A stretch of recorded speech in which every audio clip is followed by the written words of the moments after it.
2026 पासून शिवसेना प्रमुखांचं जन्मशताब्दी वर्ष सुरू होत आहे. 23 जानेवारी 2026 पासून शिवसेना प्रमुखांचं जन्मशताब्दी वर्ष सुरू होत आहे आणि ते आपल्या सगळ्यांसाठी अत्यंत महत्त्वाचं आहे. या निमित्तानं आतापर्यंत शिवसेनेनं कधीही अधिकृतपणे काही मागितलं नव्हतं बाळासाहेबांसाठी, पण महाराष्ट्राच्या आणि देशाच्या ज्या लोकभावना आहेत की वारंवार आम्हाला जे सांगण्यात येत आहे, खरं म्हणजे आम्हाला ती मागण्याची वेळ येऊ नये, पण हिंदुहृदय सम्राट शिवसेना प्रमुख बाळासाहेब ठाकरे यांना भारत रत्न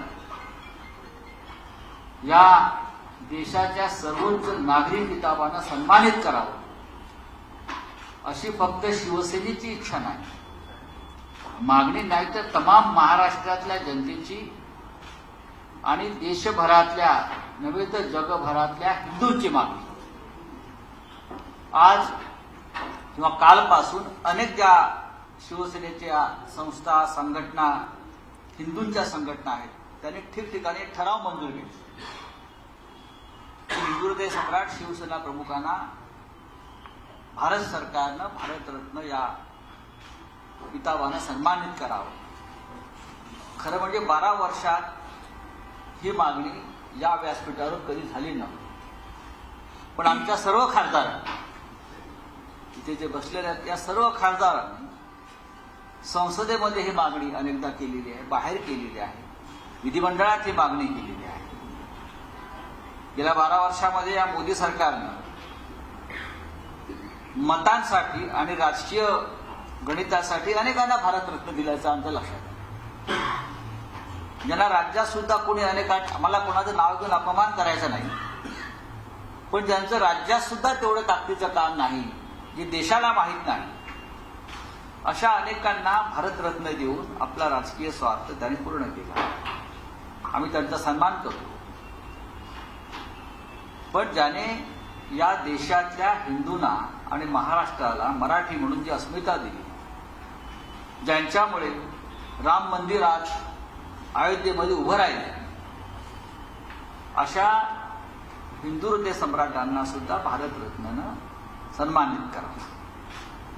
आजच्या दिवशी मला सकाळी प्रश्न विचारला पत्रकारांनी की या देशाचे गृहमंत्री आणि प्रधानमंत्र्यांनी ट्विटरवर माननीय शिवसेना प्रमुखांना आदरांजली अर्पण केली.